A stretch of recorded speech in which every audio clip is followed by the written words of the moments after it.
is KC Sports Network, proudly presented by Emprise Bank.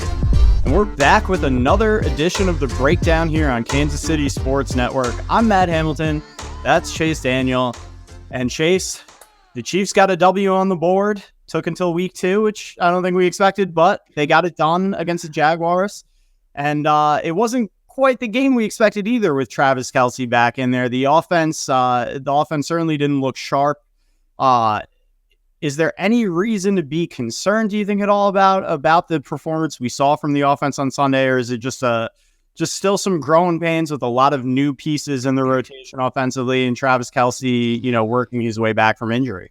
Listen, all the Chiefs fans out there, and you're not the only person to say it. You guys got to win. Stop complaining. Stop worrying about it. I don't care what happened. You went on the road in a difficult environment, very hot, very humid, against a team that's going to make the playoffs. They're going to be really, really good, okay? And the one thing that Chiefs fans that I've grown to know about them is, like, you guys got spoiled, okay? You guys have gotten spoiled. Like, to go on the road, to win a game in a hostile environment, Travis Kelce's not healthy. You should be most proud of your defense right now. Your defense is playing at an absolutely unbelievable level. 0 for 4 for the Jacksonville Jaguars in the red zone. Stat of the day for me. So there's no cause for concern. Guys, listen, I've told people this, and I'll tell you this. Like, it takes offenses in general, especially now in the day and age where there's no practicing, there's no doing any of that in the offseason like there used to be. It takes teams 4 to 5 games to find their identity and to find their rhythm. And that's exactly what the Chiefs are going through right now. Expect them next game to come out and put 35 points up or something. Yeah, and again, especially when you have 2 new tackles, Kadarius Toney missed the entire preseason training camp. Kelce's coming off an injury. Richie James wasn't there last year. You got a lot of moving pieces personnel-wise on this offense, which takes, which I think would make it take even longer. So, no, I'm with you. And the defense was incredible. Chris Jones made his presence felt immediately. That's as rough as I've seen that Jaguars offense look since Doug Peterson took over. And that says a lot about the performance we saw from that D. Direct correlation on the defense and direct correlation of getting Chris Jones back, because he takes blockers away and gets one-on-ones for other guys. Okay. And you saw George get a sack and a half, Chris Jones sack and a half. And you saw Chris Jones after the game, like, I'm tired of this on play count BS is what pretty much he said. Like, he was ready to roll. You could tell he was in really good shape, especially down there. And I get it. Like, Coach Reed's trying to be smart about it, but I expect going forward, he ain't going to be on the play count because he's playing like the defensive player of the year right now. Yeah, he really is. He was all over the place, all over Trevor Lawrence. But let's dig into some of this offensive film now. We'll go through some of the good. We'll go through some of the things that might need to be cleaned up a little bit. And we'll start, we saw some struggles kind of early on here. Jaguars disguising this coverage a little bit. Chase, what did you see on this play? Yeah, so this is just Travis Kelce right here as down here in the slot. He's number 3 in a trips formation. And ultimately, you're going to run this clip, and you're going to end up saying, hey, Mahomes should have thrown it to Travis Kelce. Well, look, the Jacksonville Jaguars are in a disguising cover 2 defense, okay? And what that means is that Patrick Mahomes has to see it on the snap, and he does. And he's got a corner route up top, and he's got a little halfback choice out of the backfield. And people are going to look at this clip and say, hey, throw it to Travis Kelce. He's wide open. But you see Watson right there in the slot, or up there. He takes a corner route. Would love for this to be a little bit of a flatter angle on the corner route, right? Like, Mahomes sees the corner and sees it's covered 2. So he doesn't get disguised. He doesn't get, like, tricked by the snap. And what the cornerback does right there is he ends up sinking a little bit more probably than he wanted. And the safety over there is on the number. So he's really, really wide. Number 5 for Jacksonville. Should have been an easy interception for them. Patrick Mahomes probably just wants to pull this down, throw it to the running back. And you see this little short motion by Isaiah Pacheco. Like, that just means, like, we don't want you to hit the running back coming out. But probably didn't see the post safety go back to a cover 2, number 5 right there in the middle of the field. He goes to cover 2, and he's so wide. I would love to just see Patrick Mahomes get down to Pacheco or Kelce, just throw it, move the chains, go forward. But this is the play that Patrick Mahomes normally makes and that Chiefs fans get excited about. He takes chances like this, and sometimes they don't go his way. And again, to your point, with Watson, you'd like him to flatten that out, recognize that safety over the top of him, flatten it out. And if he does that, might not be as close to an interception. I don't know if it's complete, but, that does it. It turns into a near disaster. They got away with one. They get it back, live to see another play.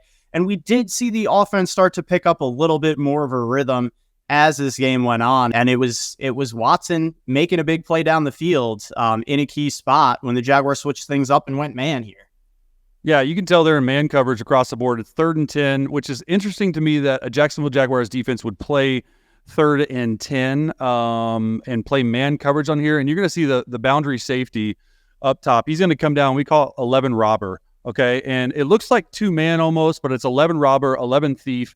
And what happens here is Mahomes literally has an in route up top, and he has this through route, is what you call an all-go special seam by Watson.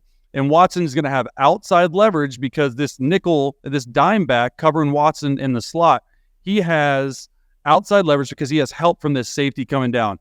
Mahomes' eyes on the entire snap around that safety, and he foots it. And he look how early he lets this ball go. He has complete trust in Watson, which is really, really good to see, honestly, from an outsider's perspective, because that trust already in week 2 is going to pay dividends moving forward. And he sees the safety flat foot right here, and he launches it. Okay.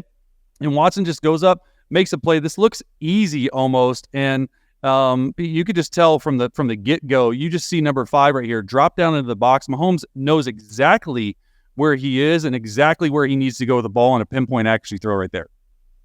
That's beautiful, and that's the stuff we've gotten so accustomed to seeing out of Mahomes. And a lot of the time you think about the anticipation in the intermediate passing game, but he anticipates on his deep balls as well as anybody. As he said, I just love, you see him, his eyes are on Andre Cisco, that safety, right off the snap. And as soon as he sees him, he knows that Watson's going to get there. And yeah, it's just, as he said, I think it's a matter of building trust with some of these weapons. Guys, it's not just the new guys, it's the guys like Watson who are stepping into more prominent roles this year. He had a much more limited role last year. We're seeing him out on the field a lot. And, building chemistry, coming up with big completions like this, I think is going to be big for this offense going forward. Yeah, and I just love how he buys time. Just a few more seconds for Watson to go in and launches it. Awesome play. Yeah, great pancake from Juwan Taylor there, too. By the way, had a rough day, but good moment there for him. Yep. And we'll keep this thing moving. The play, I'm sure, everybody wants to see. Biggest highlight of the day, the Travis Kelce touchdown. What stood out to you here, Chase? Well, it's the red zone, so you got to score touchdowns in the red zone. And sure enough, another broken play by Patrick Mahomes, another get outside the pocket touchdown. They're actually doing a simulated pressure here, playing a little bit of zone coverage behind it. Travis Kelce goes in a short motion, comes back out. Oh, by the way, the snap is poor. This play encompasses what Patrick Mahomes is, because he gets the ball rolled back to him on the ground. The Chiefs are running a little zone beater. They're running 2 out routes and a corner route by the slot, by the inside most receiver. And they're playing zone, but Jacksonville plays it well. Of course, if he just gets a snap normal, he throws it to Kelce there. But what does Patrick Mahomes do better than anyone else in the entire world? He makes stuff out of nothing, and just love him look away after he throws it. It's like the no-look Steph Curry when he knows it's a touchdown. Just like floats it to him. The old look away right here, and just knows it's going to be a touchdown. And like, Noah Eagle said, or Ian Eagle, whoever called the game, Travis Kelce finds blank spaces in the end zone. I thought that was hilarious in reference, obviously, to rumored boo Taylor Swift. No, that was, that's as special as it gets. And again, he does so many things, Chase, that you never teach your quarterback to do in a million years. No. Throwing back across the middle in the red zone is one of those no-nos that you just never want your quarterback to do unless it's that guy. And again, you mentioned it last week. There were a bunch of plays where Mahomes was freelancing and just the guys weren't on the same page with him. They weren't moving to where he thought they were going to move. Here, it's that telepathy with him and Kelce. He knows exactly what Kelce's going to do. And again, it's almost like he in anticipation throw on a broken play, which is almost impossible to do, but they just have such chemistry. They're able to make it happen. Yeah, I mean, Kelsey is probably one of the best tight ends in the league at just finding open places in zones or stuff when stuff breaks down. Like totally with you. Him and Mahomes are always on the same page. You didn't see that really in the first week with Mahomes as far as like hitting on these broken plays. But you saw it here in probably the biggest touchdown and the game winner of the game on the road in a tough environment, hot, humid Jacksonville Stadium. Yeah, and after getting such a huge road win over a team that, as you said, I agree with you, I think is going to be a factor in the AFC come playoff time. Now they go back home, they go back to Arrowhead, and they're getting a team that's really struggling right now. Maybe the team that's struggling more than any other team in the NFL, in the Chicago Bears. So, they're struggling offensively, they're struggling defensively. Let's talk about just from the offensive perspective for the Chiefs going forward. Again, we never want to say there are no easy games in the NFL. We never want to say anything's a layup. The Chiefs certainly haven't been sharp enough to take anybody lightly yet. But this is a good chance, I think, to work out some of the kinks for this offense. What's the biggest thing that you want to see out of this offense going forward, going into this game against Chicago? Yeah, I mean, this is a get back on track game. Let's just call it what it is offensively for the Chiefs. This is a confidence building game. The Bears have given up 25 plus points in 12 straight games. They're the only NFL team in the entire history of the game to do that. So look, every team, every game, dangerous. They're always going to respect their opponents. That's the biggest thing for Coach Reid. But there's a lot of things that sort of present itself on offense versus this Chicago Bears defense that I expect that the Chiefs will be full go on. I think Travis Kelce another week will be fine. I think that he'll have a big game. I think it's time for these receivers to step up. Tony, Sky Moore, all these guys that need these breakout quote-unquote games. I think this is the type of team, I mean, if I'm being completely honest, that they're going to have the chance to do that on. And I'm looking forward to it because, listen, like you said, every game's a difficult game, but this game's going to be, I would bet the over on this game. Yeah, I'm with you. But I will say we have seen in the past our guy, Matt Eberflus, one of the things I think he's best at is taking away what you do best offensively. We saw it with what he did to Michael Crabtree in 2007 with our Mizzou Tigers. We've seen it over the years when he was with the Colts. He gave the Chiefs some rough games in there. And really, if you look statistically at some of Patrick Mahomes' roughest games, they were against those Matt Eberflus Colts defenses. So I'm interested to see kind of what his plan is for Kelsey. I'm sure he's going to try as best he can. Obviously, way easier said than done to try to make some of these other guys beat them. Yeah, and that's something with Eber. I mean, listen, I love Eberflus and everything that he's done really for the Chicago Bears. They're just hitting a little rough patch. But one thing I expect for Andy Reid, Matt Nagy, and co. to do early in this game is run the football. And why run the football? Well, the Bears are going to be in a bunch of two high shell looks, and they're going to play their safeties really deep, and they're going to get light boxes the entire game. So look for the Chiefs to run the ball early and often. These running backs are going to get a good dose of carrying the ball early in the game, and that's going to set up the passing game for later in the game. And I got to ask you about Justin Fields for a second. I was on the other side of the ball. We talked about how well the Chiefs defense played, and obviously the matchup is pretty favorable this week as well. What have you seen out of Justin Fields so far? Obviously, a lot of talk about the sacks that he's taken, some of the turnovers. Yeah. How does he get back on track and figure things out?